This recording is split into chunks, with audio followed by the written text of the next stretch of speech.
Արդյոք կարելի է հոգեթերապևտիկ հանդիպման ժամանակ լինել ցանկացած վայրում։ Առկա ձևաչափով հոգեթերապևտիկ հանդիպումը իրականացվում է հենց հոգեթերապևտի աշխատասենյակում։ Առցանց հանդիպման դեպքում կարևոր է, որ երկուսն էլ թե հոգեթերապևտը, թե այցելուն միանան որևէ առանձին հարմար սենյակից, որտեղ իրենց կզգան կոմֆորտ եւ ապահով, որտեղ իրենց ոչ ոք չի տեսնի եւ բնականաբար չի լսի իրենց խոսակցությունը։ Քննարկածը պատմել այլ անձանց։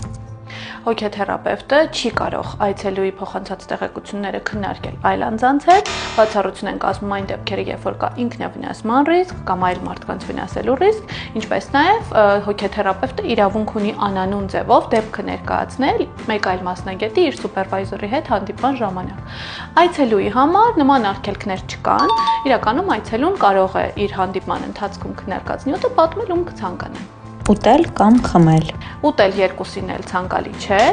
խմել թե հոգեթերապևտը, թե այցելուն կարող են, բնականաբար ոչ թե ինչ-որ ալկոհոլային, այլ օրինակ սովորական ջուր։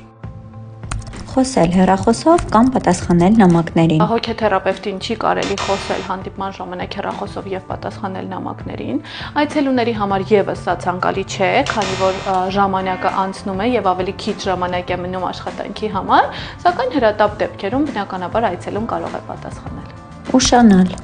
Մասնագիտական էթիկան արգելում է հոգեթերապևտին ուշանալ հանդիպումներից, հետևաբար հոգեթերապևտին ոչ, այցելուին չենք կարող արգելել, բայց բնականաբար ուշանալը ցանկալի չէ եւ կարեւոր է այցելուն հաշվի առնի, որ մասնագետը պարտավոր չէ վերականգնել ուշացած րոպեները եւ կարող է ավարտել հանդիպումը նախատեսված ժամին։ Շնորհակալություն։